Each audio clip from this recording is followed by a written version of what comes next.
मीराबाई का नाम सुनते ही मन में एक तस्वीर बनती है। हाँ, एक तारा लिए हुए। हाँ, एक तारा लिए कृष्ण के भजनों में लीन एक भक्त। हम्म, लेकिन ये तस्वीर मतलब कहानी का सिर्फ एक हिस्सा है। बिल्कुल। उनकी कहानी भक्ति से कहीं ज्यादा एक जबरदस्त हिम्मत और बगावत की कहानी है। तो शुरू से शुरू करते हैं, उनके जन्म और बचपन से। हाँ, बिल्कुल। जो जानकारी हमारे पास है उसके मुताबिक मीरा का जन्म 1498 में राजस्थान के मेड़ता में हुआ। एक शाही राठौर परिवार में। हाँ, उनके पिता रतन सिंह एक छोटी रियासत के शासक थे, लेकिन उनका बचपन किसी आम राजकुमारी जैसा नहीं था। अच्छा। बहुत छोटी उम्र में ही उनकी माँ गुजर गई और वो अपने माता पिता की इकलौती संतान थी। माँ का साया जल्दी उड़ जाना और इकलौती संतान होना, ये तो एक तरह से अकेलेपन की शुरुआत हुई होगी। हाँ, और यही कहानी में एक बहुत दिलचस्प मोड़ आता है।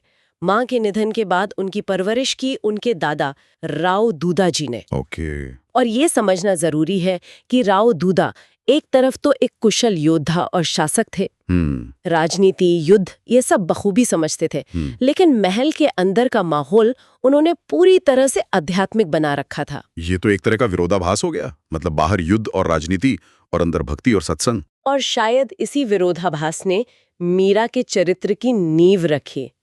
राव दूदा खुद भगवान विष्णु के बहुत बड़े उपासक थे। अच्छा। उनके महल में साधु संतों भक्तों का आना जाना लगा रहता था, तो मीरा बचपन से राजनीति की बातें कम सुन रही थी और भक्ति, ज्ञान, वैराग्य की बातें ज्यादा। बिल्कुल। तो उनके अंदर एक योद्धा का साहस और एक भक्त का दिल, दोनों एक साथ पल रहे थे। और यही कॉम्बिनेशन, यही मिश्रण आगे चलकर उनकी सबसे बड़ी ताकत बना। लेकिन फिर जैसा कि राजघरानों में होता है, उनकी शादी हुई और यहां से उनकी जिंदगी का वो अध्याय शुरू हुआ जहां टकराव और त्रासदियां एक साथ आईं। सही कहा आपने। 1516 में उनकी शादी मेवाड़ के युवराज भोजराज से हुई, जो उस समय के सबसे शक्तिशाली राजपूत शासकों में से एक महाराणा सांगा के बेटे थे। हाँ, एक बहुत बड़ा राजनीतिक गठबंधन था ये। लेकिन ये साथ ज्यादा लंबा नहीं चला। कुछ ही सालों में सब कुछ बदल गया। हमारे स्रोत बताते हैं कि 1521 आते आते एक युद्ध में लगे घावों के कारण भोजराज का निधन हो गया। सिर्फ 23 साल की उम्र में मीरा विधवा हो गई। और ये सिर्फ शुरुआत थी। बिल्कुल, ये एक के बाद एक झटकों का दौर था। कुछ ही साल बाद उनके पिता एक युद्ध में मारे गए और फिर 1527 में उनके ससुर महाराणा सांगा, जो उस समय उत्तर भारत में एक महाशक्ति माने जाते थे, बाबर के साथ खानवा की इस ऐतिहासिक लड़ाई में हार गए और मारे गए। जिस लड़ाई ने भारत में मुगल साम्राज्य की नींव रखी। जी। एक मिनट के लिए इस पर रुकते हैं। एक युवा महिला जिसने कुछ ही सालों के अंदर अपना पति, अपना पिता और अपने ससुर, यानी अपने जीवन के सभी पुरुष संरक्षकों को खो दिया। उस दौर में इसका मतलब था कि वो पूरी तरह से असहाय और दूसरों की दया पर निर्भर हो गई थी। और यहीं पर, ठीक इसी मोड़ पर, मीरा ने वो कदम उठाया जो अकल्पनीय था। सती प्रथा का विरोध। हाँ, उस समय की एक क्रूर प्रथा थी कि पति की मृत्यु के बाद पत्नी को भी उसकी चिता पर जिंदा जलना होता था। और राजघरानों में तो इसे सम्मान की बात माना जाता था। तो मीरा पर भी दबाव डाला गया होगा। जाहिर है, उन पर सती होने का जबरदस्त दबाव डाला गया और उन्होंने साफ इनकार कर दिया। ये सोचना भी मुश्किल है, उस जमाने में उन हालात में इतनी हिम्मत आई कहां से होगी। ये सवाल बहुत जरूरी है।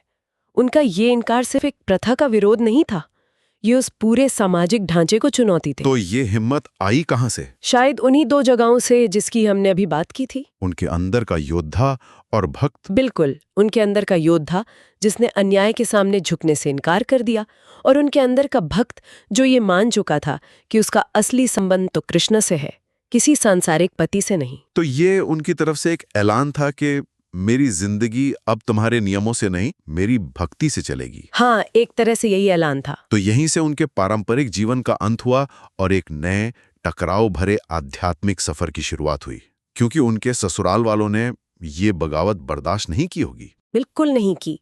पति की मृत्यु के बाद मीरा की कृष्ण भक्ति और भी ज्यादा मुखर हो गई और ज्यादा सार्वजनिक।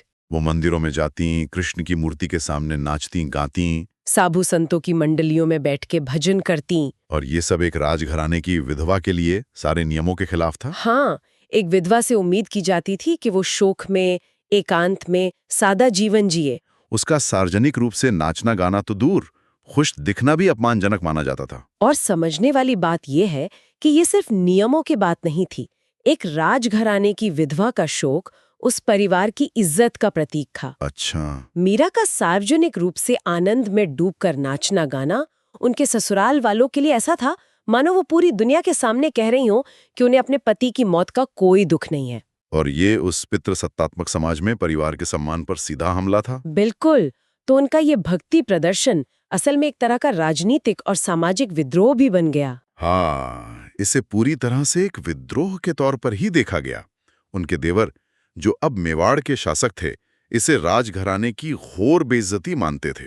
और ये टकराव सिर्फ बातों और तानों तक सीमित नहीं रहा। मतलब?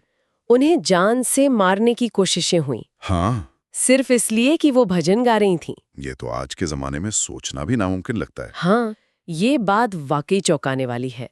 कई वृत्तांतों में ये जिक्र मिलता है कि उन्हें मारने की कोशिशें की गईं। कैसे? कभी उनके पास फूलों की टोकरी में जहरीला सांप भेजा गया, तो कभी उन्हें पीने के लिए दूध के प्याले में जहर दिया गया। ये दिखाता है कि उनका विद्रोह उनके जीवन के लिए एक सीधा खतरा बन चुका था। वो अपने विश्वास के लिए सचमुच अपनी जान दांव पर लगा रही थीं। तो ऐसे में कोई क्या करता है जब आपका अपना ही घर एक ऐसी जेल बन जाए जहां आपकी जान लेने की कोशिश हो रही हो? तो क्या रास्ता बचता है? उनके पास महल छोड़ने के अलावा कोई और रास्ता नहीं बचा था। लगभग 1533 में उन्होंने चित्तौड़ का किला हमेशा के लिए छोड़ दिया और वापस अपने मायके मेड़ता आ गई। हाँ, लेकिन शायद शांति उनकी किस्मत में थी ही नहीं। उस दौर का इतिहास भी बहुत उथल-पुथल भरा था। एक स्रोत के मुताबिक 1534 में गुजरात के बहादुर शाह ने चित्तौड़ पर हमला किया। हाँ, जिसमें भयंकर खून खराबा हुआ और सैकड़ों राजपूत महिलाओं ने जौहर कर लिया। जौहर यानी दुश्मन के हाथों अपमान से बचने के लिए सामूहिक आत्मदाह। मीरा उस विनाश से तो बच गई, लेकिन 1538 में जोधपुर के शासक ने उनके मायके मेड़ता पर भी कब्जा कर लिया। तो एक बार फिर वो बेघर हो गई। हाँ, तो अब उनके लिए सारे शाही रास्ते बंद हो चुके थे। ना ससुराल का ठिकाना, ना मायके का। और यहीं से उनके जीवन का तीसरा और सबसे मुक्त अध्याय शुरू होता है। एक तीर्थयात्री का। बिल्कुल। उन्होंने किसी और राजा की यहाँ शरण लेने की बजाय पूरी तरह से भक्तों का रास्ता अपना लिया। वो ब्रज की तीर्थ यात्रा पर निकल पड़ी। वृंदावन और मथुरा। हाँ, 1539 में उनकी मुलाकात वृंदावन में उस समय के महान संत रूप गोस्वामी से भी हुई। कुछ साल वहां रहने के बाद 1546 के आसपास वो द्वारका चली गईं। जो गुजरात के तट पर है। जी, ये यात्रा सिर्फ एक जगह से दूसरी जगह जाना नहीं था, है ना? नहीं, बिल्कुल नहीं। ये अपनी हर पहचान को पीछे छोड़ने की यात्रा थी। राजकुमारी की पहचान, विधवा की पहचान, एक राजघराने की बहू की पहचान। उन्होंने सब कुछ त्याग दिया था। अब वो सिर्फ मीरा थीं, एक भक्त, जिनका घर मंदिर था और जिनका परिवार साधु संत थे। जरा सोचिए, जो महिला कभी पालकी से बाहर कदम नहीं रखती थी, वो अब सड़कों पर पैदल एक आम इंसान की तरह घूम रही थी। ये एक मुकम्मल आजादी थी। और इसी आजाद पहचान से आज हम उन्हें जानते हैं, खासकर उनके भजनों की वजह से। पायो जी मैंने राम रतन, धन पायो, मेरे तो गिरधर गोपाल। ये भजन आज भी लोगों की जुबान पर हैं। लेकिन यहाँ पर इन स्रोतों में एक बहुत ही हैरान करने वाली बात सामने आती है। हाँ, ये उनकी विरासत का सबसे फैसिनेटिंग पहलू है। क्या है वो? भारतीय परंपरा में कृष्ण भक्ति से जुड़ी हजारों कविताएं और भजन मीरा के नाम से प्रचलित हैं। लेकिन जब विद्वानों ने इन कविताओं की भाषा और शैली का विश्लेषण किया, तो एक चौंकाने वाली बात पता चली। और वो क्या थी? ये कि इनमें से ज्यादातर कविताओं की रचना 18वीं सदी या उसके बाद की लगती है। मतलब मीरा के समय के लगभग 200 साल बाद? हाँ, ऐसा लगता है कि असल में मीरा ने शायद बहुत कम भजन लिखे हों, और जो हजारों भजन आज उनके नाम से जाने जाते हैं, वो असल में बाद की पीढ़ियों में उनके प्रशंसकों ने लिखे और अपनी भक्ति जताने के लिए उन्हें मीरा को समर्पित कर दिया। बिल्कुल। एक मिनट, तो क्या इसका मतलब ये है कि उनकी भक्ति की कहानी या उनकी काव्य प्रतिभा उतनी महान नहीं थी जितनी हम मानते हैं? नहीं, बल्कि इसका मतलब ठीक उल्टा है। अच्छा? इसका मतलब ये है कि मीरा की भक्ति और विद्रोह की कहानी इतनी ज्यादा शक्तिशाली और प्रेरणादायक थी कि सदियों तक लोग उससे प्रभावित होते रहे। वो सिर्फ एक कवियत्री नहीं रही, वो भक्ति का एक प्रतीक, एक आइडिया बन गई। एग्जैक्टली। लोगों ने अपनी भक्ति को आवाज देने के लिए मीरा के नाम का सहारा लिया। उनकी लेजेंड, उनकी किंवदंती, उनके असल जीवन से भी कहीं ज्यादा बड़ी हो गई। वाह, तो मीरा सिर्फ एक व्यक्ति नहीं बल्कि एक पूरी परंपरा बन गई। ये तो उनकी विरासत को और भी ज्यादा गहरा बना देता है। बिल्कुल, और उनका प्रभाव आज भी जिंदा है। आधुनिक भारत में उन पर अनगिनत फिल्में बनी हैं, किताबें लिखी गई हैं। यहाँ तक कि अमर चित्रकथा कॉमिक्स में भी उनकी कहानी बच्चों तक पहुंची है। हाँ, उनकी कहानी आज भी लोगों को अपनी तरफ खींचती है। और उनकी मृत्यु के बारे में क्या उसका कोई ठोस ऐतिहासिक प्रमाण है? उनकी कविताओं की तरह ही उनकी मृत्यु का भी कोई पक्का ऐतिहासिक रिकॉर्ड नहीं है।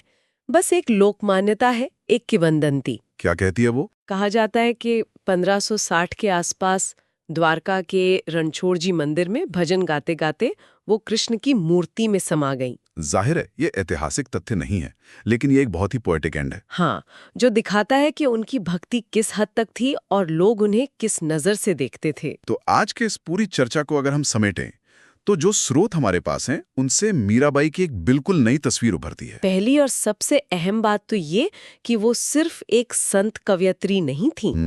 वो 16वीं सदी के पितृसत्तात्मक समाज के खिलाफ खड़ी होने वाली एक विद्रोही राजकुमारी थीं। उन्होंने सती प्रथा को नकारा, परिवार के जुल्म सहे और अपने आध्यात्मिक रास्ते के लिए हर तरह का शाही सुख और सुरक्षा छोड़ दी। और दूसरी बात उनकी विरासत की है। उनकी विरासत जितनी उनके लिखे या कहिए उनके नाम से लिखे भजनों में है, उतनी ही उनकी इस हिम्मत भरी कहानी में भी है। सही बात है। भले ही ज्यादातर भजन बाद में लिखे गए, लेकिन वो लिखे ही इसलिए गए क्योंकि मीरा की कहानी ने सदियों तक लोगों को हिम्मत दी। और शायद यही हमें उस सवाल पे लाता है जिसके बारे में हमारे श्रोताओं को सोचना चाहिए। कौन सा सवाल? जब किसी ऐतिहासिक शख्सियत के बारे में तथ्य और किंवदंतियां इस तरह आपस में घुल मिल जाएं, तो ज्यादा जरूरी क्या होता है? वो सच जो शायद कभी पूरी तरह से पता नहीं चलेगा, या वो कहानी जो पीढ़ियों को प्रेरणा देती रहती है? मीराबाई की कहानी हमें इसी दुविधा में छोड़ जाती है। शायद उनकी असली विरासत ये नहीं है कि उन्होंने कितने भजन लिखे, बल्कि ये है कि उनके जीवन की कहानी ने कितने लोगों को अपनी शर्तों पर जीने, अन्याय के खिलाफ खड़े होने और विश्वास की ताकत को पहचानने की प्रेरणा दी है। और ये प्रेरणा आज भी उतनी ही प्रासंगिक है।